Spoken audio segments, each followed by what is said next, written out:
Hey friends, it's Greg again. This is a special edition of Unbreakable Spirits.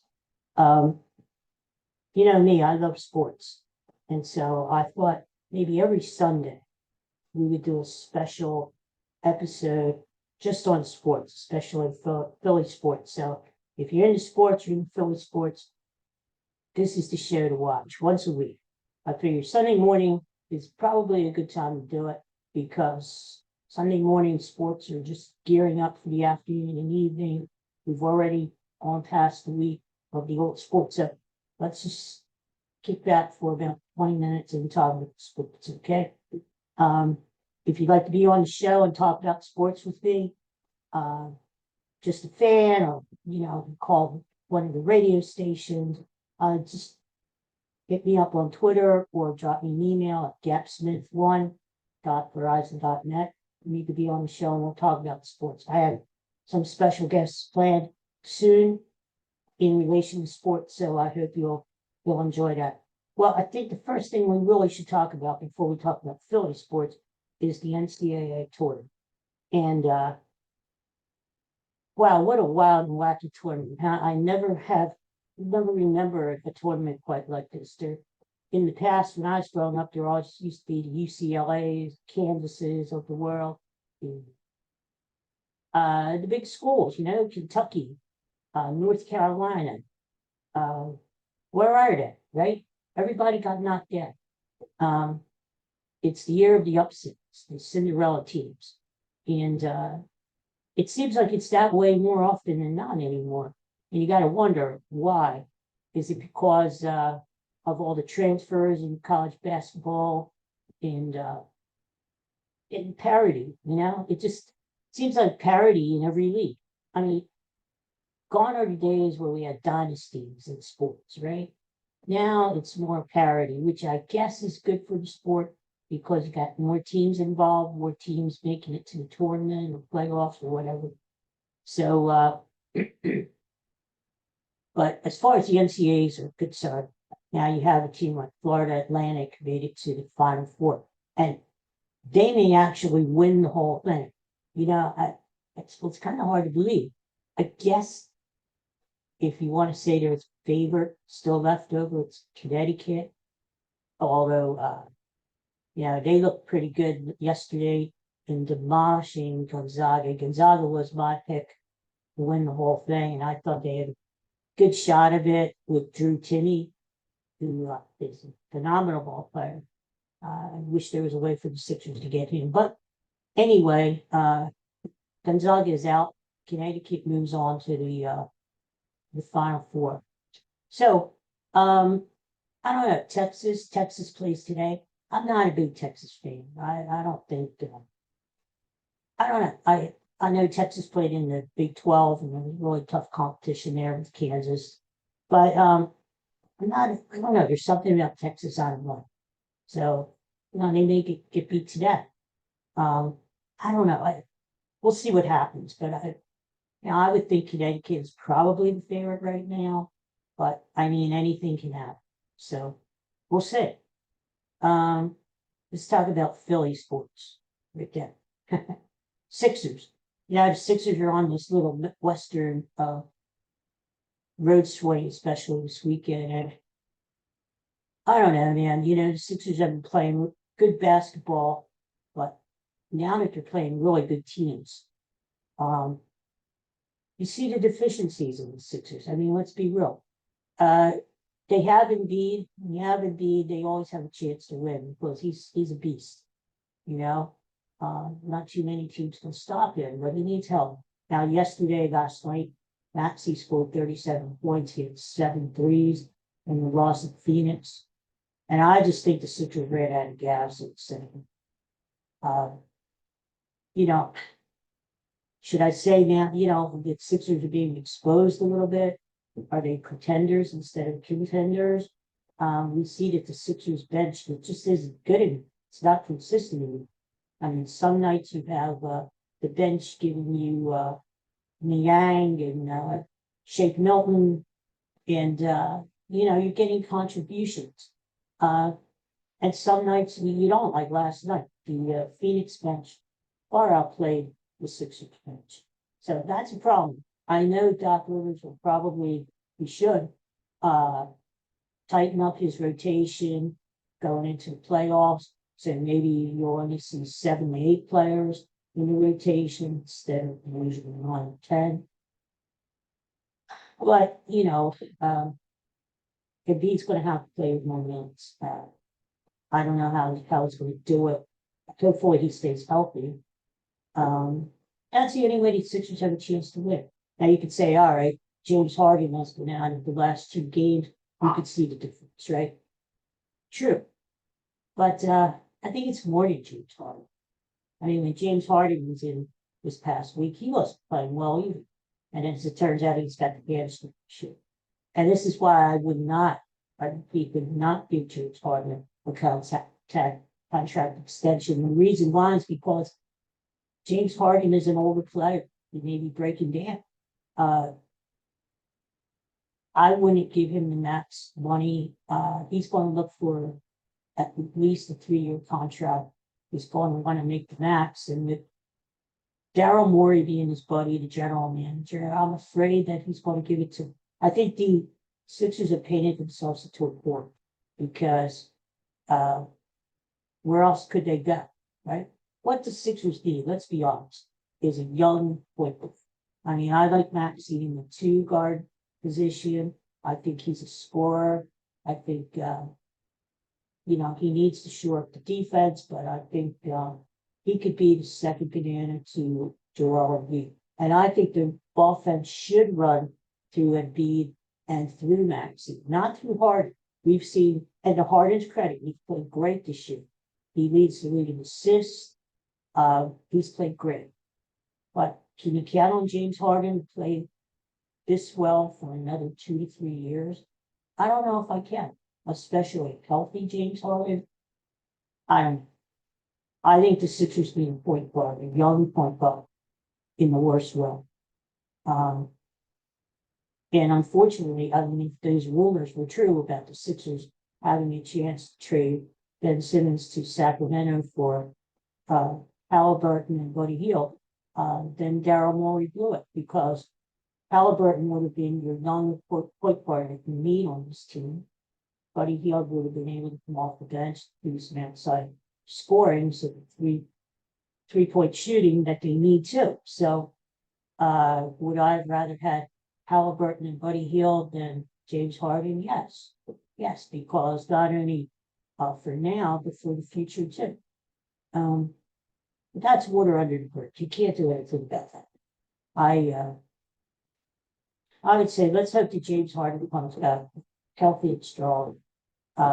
They say he might play tomorrow in Denver. What a big game tomorrow. Could this be for the MVP tomorrow? Jokic against Embiid. That's going to be another war. I'm afraid the Nuggets have the advantage tomorrow. The reason why is the Sixers will be playing the third game in 4 nights. It'll be the last game of the road trip, which is always bad news.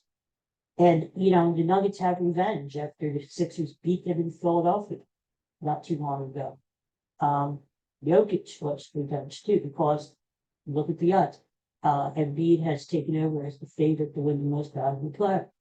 Jokic just had a great game last night against Milwaukee and Giannis. And Denver destroyed Milwaukee in Denver. The other thing you have to think about too is the Sixers are tired. They were tired last night in the second half against the Suns. What do you think they're going to be like tomorrow, especially in the second half against Denver? That high altitude, that's the advantage that Denver has playing at home. Not only playing at home in front of their own crowd, but they have a built-in advantage with the altitude. Teams get tired if you're not used to playing in that altitude. It's a detriment. So I don't like the Sixers tomorrow night. I think it's going to be a war. I think Embiid is going to get his 35 points, 40 points. He's going to want to prove a point. But I think Jokic is going to prove a point too. So I think it's going to be a war. But as far as the game itself, I think the Nuggets are going to win. Which means that the Sixers would come home 0-3 off of this big of a trip. And they have to face Dallas Wednesday, game that I'm going to against Doncic and Kyrie Irving. Now, Dallas is not playing very well, so I'm not too worried about Dallas, but I am worried about the Sixers. And we'll talk about in Sundays down the road. We'll talk about the Sixers playoff chances, and I think the Sixers are going to do in the playoffs. Right now, I'll tell you what, I don't think the Sixers are going to get out of the second round. I mean, I just can't see them beating deeper teams like the Celtics or the Bucks who come at you in waves. What worries me most of all, even with the healthy Harden and healthy Embiid, is the bench. Okay, what the Sixers need, at which they can't get right now, again, the young point guard, they need a power forward to help Embiid on the boards. Tobias Harris is just a waste. I mean, he's been having some good games lately, and to his credit, that's fine, but he's too inconsistent. PJ Tucker gives you something sometimes. He's not consistent. George Niang is not consistent. No matter who they try in that 4 spot, they're just not giving it. And I'm afraid that's going to be the Sixers' Achilles heel once they get into the playoffs. So I hate to say it because I'm a Sixers fan, but I can see them going out the second round. And what happens then? Does the team get an overhaul? Do they bring Doc Rivers back again? I don't know. I mean, like I said, the team has painted himself into such a corner. They don't have draft picks to trade. What do they do, right? Do they bring Harden back again? Do they give him the max? I don't know. What about Embiid? Is he going to get frustrated and want out? Is he going to be traded? Yeah, if you trade him, you'll get a king's ransom, especially if Embiid wins the MVP award this year. But then what does that do to the team? That's going to give you a bunch of #1 draft picks and some young players. I don't know. It's the Sixers are just a very frustrating team. They're fun to watch. I love watching Embiid play. But will they win the championship? I don't think so. Phillies start this week, and I can't wait for the Phillies to start. It's a shame about Rhys Hoskins. Rhys is a good guy. I've met him several times. He's a nice guy, and it's going to be hard to replace those 30 home runs in the line. Derek Hall, hopefully, will step up. He's got his chance. He's 27 years old. This is his chance. I don't think they were going to bring Hoskins back anyway after this season because he's a free agent. And I don't think the Phillies would give him the contract that he wants. So sadly, my feeling is that Hoskins is playing his last game with the Phillies. And that's sad because Rhys Hoskins was a good player. He wasn't a great player with the Phillies. I mean, he left a lot to be desired defensively. And he was a very streaky hitter. When he was hot, he was really, really hot. Hit a lot of home runs in bunches. But streaky player. So good player, not a great player. But he will be missed this year. I mean, again, you're taking 30 home runs out of the lineup, and he was good in the clubhouse. Big guy. So, and the other thing this does to Hoskins' injuries, it affects the Phillies' depth. Hall was supposed to DH until Harper. Yeah, right? Against right-handed pitching. So what does that do down the chain of command as far as the bench is concerned? I really love the Phillies. I think they're going to do well this year. I'm not crazy about the Mets, especially after they lost their closer. The Braves are still a good team. They seem like they always bring up young players all the time to replenish their team. But will these young players come through for the Braves? I mean, their pitching staff is still different too. So I think the Phillies have a shot. What we tend to forget last year was Phillies had a great run. in the playoffs once they got in the playoffs, all the way to the World Series. But the Phillies did not win the NL East. In fact, they finished third. My goal for the Phillies is for them to win the National League East. It assures them a playoff appearance and unfield advantage at least in one round of the playoffs. I think they can win the East. I think they can win 95 games. A lot of things have to go right. Now you have this Aaron Nola thing hanging over you. Apparently, negotiations have broken off between the Phillies and Nola as far as a contract extension, and he could be a free agent at the end of the year. I hate to see that because once a player gets in the pool of free agency, they may not come back. Once they get the offers from other teams, let's say the Yankees blow the Phillies out of the water with an offer. Naturally, Aaron Nola's going to go. I think Aaron Nola is a good pitcher. I wouldn't say he's a great pitcher, but he's a good pitcher. And along with Wheeler, and hopefully with so many young kids coming up, they'll have a really good rotation for years to come. But this is going to be a thing that's going to be hanging over the Phillies all year long. Okay. And I hope it's not a distraction. I hope it's going to be a thing like JT Realmuto, who didn't sign during the year. Negotiations broke off. Same scenario. They went into the off season, and it looked like JT may go to another team and eventually sign back with the Phillies again. And hopefully the same thing will happen with Nola. It's exciting. Opening day is always exciting. We've got the best pitchers going. All the teams are hopeful, clean slate, right? And it's going to be interesting. The Phillies start Thursday in Texas, and they face their old foe, Jacob DeGrom. And it'll be an interesting series down in Texas. And then they go for 3 games at Yankee Stadium next week before they come in for COVID because it's Cincinnati next week. So let's see how the team does. There are rumors that Bryce Harper may be back before June now, which is great. Probably not playing field in great field, being the DH. Hey, just getting Harper's back and it's going right. Once again, you didn't have spring training, so you got to cut the guys some slack. It may take them a little while to get going until we see the Bryce Harper that we know and love. But at least he's back, right?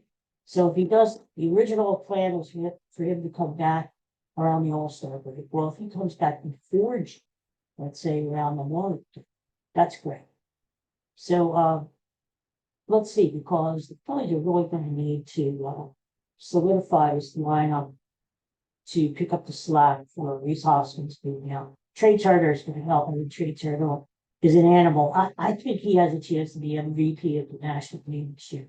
I mean, think about it. He's going to steal over 50 bases. We know that. The bigger bases, as much as he gets on base in the leadoff spot, which I think he belongs in the leadoff spot. So he can get on base. So you got those 2-run homers coming after him from Schwarber or Harper or Realmuto or Paul. Trey Turner, I think, is just going to cause so much havoc on the bases and be a catalyst for the Phillies that they really haven't had for a long time. Think about it. The Phillies really haven't had a leadoff hitter in a long time, and they've needed it, to get the lineup jump started. So I think it's going to be a big difference. It's going to be interesting. I hope the Phillies get off to a good start. Times they get off the bad starts, and then they have to catch up. Look what happened last year, right? The Mets got off to a big lead in the division, and they choked it away at the end. Atlanta caught it. So I hope the Phillies get off to a good start this year and let Atlanta and the Mets chase them. And don't forget about the Marlins either. They have a good pitching staff, a young pitching staff. And the Nationals, forget the Nationals, okay, for a few years. But the Marlins, you got to keep your eye on the Marlins too, sneaking up from behind. So Phillies baseball is going to be fun this year. It's going to be interesting this year. And hey, it's a sign of the warmer weather coming, right? The better times ahead, summertime coming. So I'm looking forward to Phillies baseball. Eagles, I'm in Howie, we trust on God. I think Howie Roseman knows what he's doing. So I don't worry about all these people who call WRP and complain about Howie and the Eagles. But first of all, it's only the end of March, okay? Football season doesn't start until September. There'll be a lot of things going on. We have the draft coming up in a month. That's going to be very interesting. Who are the Eagles? They have 6 picks. Who are the Eagles going to take with the number 10 pick and number 30 pick? Personally, I think they're going to trade down, especially that number 30 pick. Howie likes to have more picks. And right now, he really doesn't have any, he doesn't have any picks between round 4 and 6. So I wouldn't be surprised if Howie trades down, picks up some more draft picks from this draft. Because the Eagles may have as many as 11, 13 picks next year. They have all the compensated, I can't say the name word, compensatory picks that they get next year from the free agents that they lost. I saw that Hargrove, who's going to be a big loss on the defensive line, is going to bring back a 4-round pick. So hey, it's something anyway, right? I look at it this way. I think the Eagles are taking a shot this year. They're still going all in. Kelsey, maybe his last year. Lane Johnson is going to be around for a while. But I think they're taking a shot. And I think next year, with all the draft picks, I think they're going to replenish their lineup. They're going to infuse some young talent back into the lineup, especially in the offensive and defensive lines. Linus Gardner Johnson, yes, I think he's a better player than Edmonds. Some of the other people that are bringing in for a secondary, but his agent screwed up. And then the Eagles did offer him contracting material again because he thought he was going to get more money on the free agent, and well, it turned out he actually got less money, and he signed with Detroit. Okay, so be happy with Detroit. Detroit has a good team. Don't get me wrong. I think they're going to make the playoffs this year, but I don't think they're going to go as far as the Bulls. I think Gardner Johnson and his agent screwed that up. So, so I'm not that worried. I had to break it down with Howie. First of all, there's a lot of time to go until the regular season, and I'm not worried. I trust Howie. I know he's made some mistakes in the past, especially with the draft. But let's see how he does in a month from now, right? If he makes mistakes, that's on him. They got to get this draft right. They have to. And next year, with all those picks, they have to supplement what they have. I think the NFC is right there to win again. I think the Eagles can get back to the Super Bowl, even though it's the history says the loser of last year's Super Bowl generally doesn't get back to the Super Bowl the following year. A lot of times they don't even make the playoffs because it's a tougher schedule the Eagles have this year. Don't forget, teams are going to be gunning for the Eagles too. But the NFC is pretty weak. I mean, can you name how many teams in the NFC are real powerhouses? I think Dallas will have a good team. I think the 49ers will. The 49ers still don't have a quarterback, right? Is Purdy going to play quarterback for them? I don't know. Trey Lance? I don't know. So let's see what happens there, right? Will the Rams bounce back?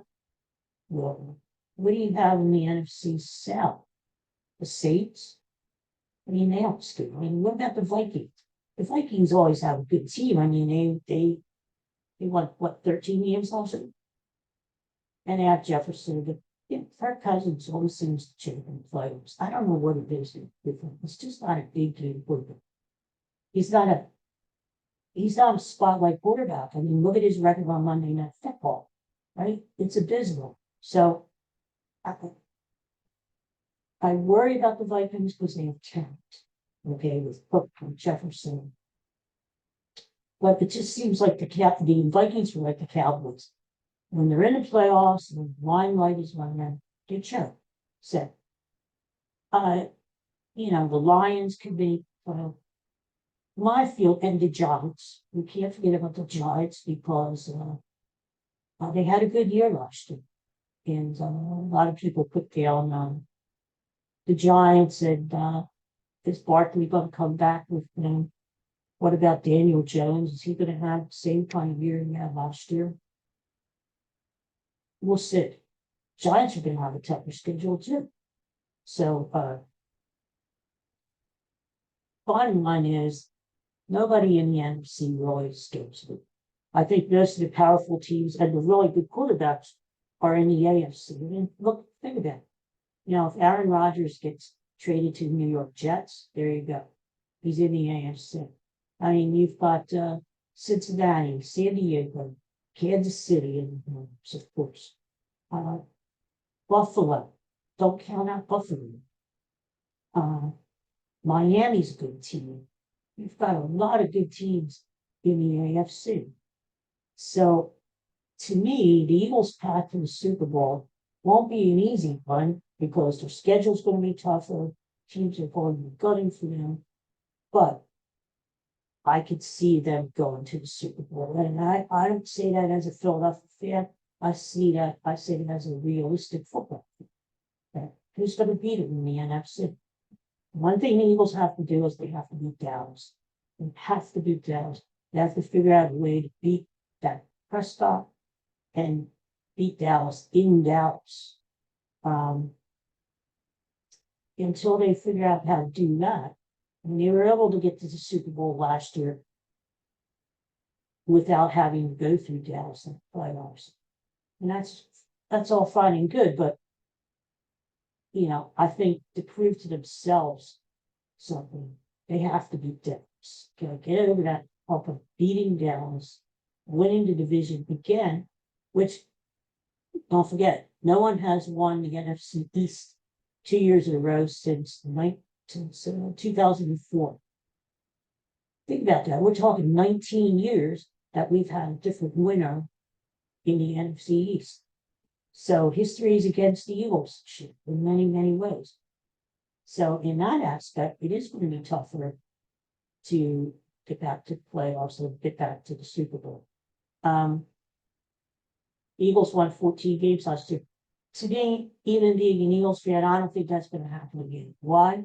They do have a tougher schedule. They have to travel more. They're going out to Seattle. I mean, I can see them winning 11 games, okay, without having to schedule it for me. I don't think they're going to win as much. Does that mean that they're as good of a team? Does that mean they're not going to go to the Super Bowl? No. I think they're going to make the playoffs. I think they're going to go to the Super Bowl. I just think they're going to have a little tougher time doing it. So we'll see. We'll see what happens. Flyers, who cares? Win. The thing with the Flyers is this. They're playing really well. They won 3 games in a row. Carter Park is great. I mean, now think about it. All these years, the Flyers didn't have a goalie, but they had the other players. Now they have a goalie, and they don't have the other players to back up them.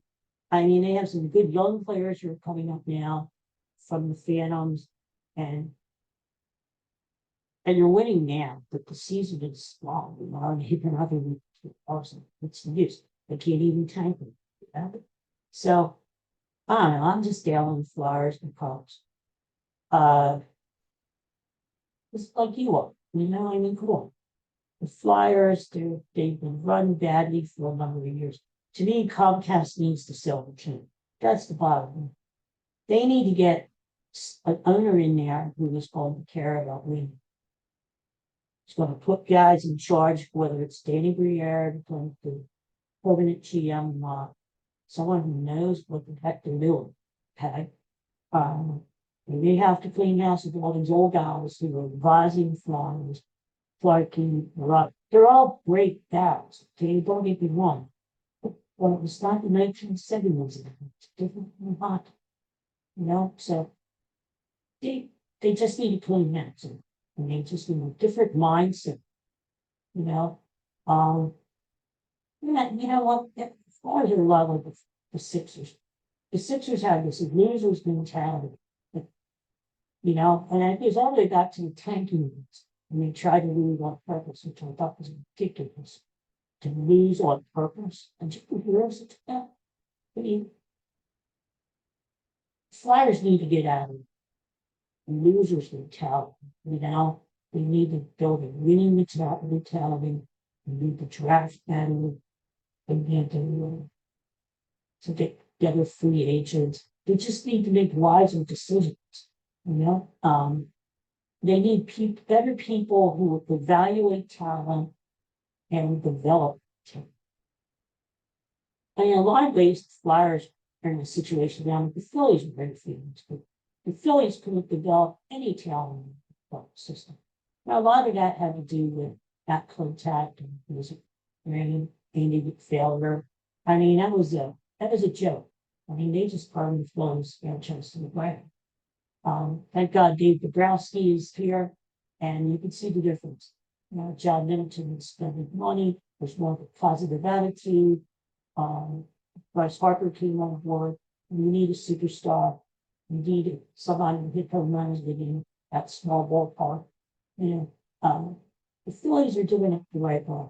You know, and maybe they don't have the greatest farm system in baseball yet, but they're getting it. It's better than it used to be. That's the Flyers. Okay. So the Flyers didn't get that overnight. They're not going to get good at it. You're going to have to give them a few years at least to stabilize themselves. You know, once they stabilize themselves and get to 500, then they can start climbing the mountain and start winning. It's going to take a while. So the Union even lost last night. It was their first home loss in 18 games. And I believe they've lost 3 games so far in the season. So as we sit here on this Sunday, 2 weeks before Easter Sunday, I say the state of Philadelphia sports is right now uncertainty, confusion. The Phillies are certainly hurt by the injury bug with Andrew Painter going down. They thought he was going to be their 5th starter coming up from Clearwater to start the season. That's not going to happen. Hopefully he's going to pitch in the middle of the summer. All the injuries that the Phillies had, uncertain times. We're uncertain about the Sixers. What about their injury problems? How are they going to do with the players? Are they going to get out of the second round players to final? Eagles, we don't know. What are they going to do in the draft, right? Flyers, we're just talking about the Flyers. So I would say the state of Philadelphia sports as we speak on this Sunday is uncertain. You know, that's being honest. So thanks for joining me today. Like I said, I think every Sunday we're gonna have a sports chat. And we're gonna have fun talking about not only Philly sports, but all kinds of sports, national sports, world sports. And like I said, if you want to come on and shoot the breeze with me about sports, feel free. Hit me up on Twitter, send me an email, and I'd love you to come on. Any guests to come on and let's just shoot the breeze. Like I said, sort of lining up a surprise sports guest that I hope will be on the show in the not too distant future. So stay tuned, okay? Thanks for joining me today and listening. I hope you enjoyed the program. I hope you enjoyed one of my podcasts later this week. They will be the regular Unbreakable Spirit podcast, sharing some hope and inspiration along the way. And so I'll see you guys sometime during the week. I hope you guys have a pleasant Sunday and go Phils, go Sixers tomorrow night in Denver. Although I think I'd be very surprised if the Sixers won tomorrow night. But hey, you never know. Maybe Indeed will have another monster game and they'll surprise us, right? So anyway, take care for now. and I'll talk to you guys soon. So,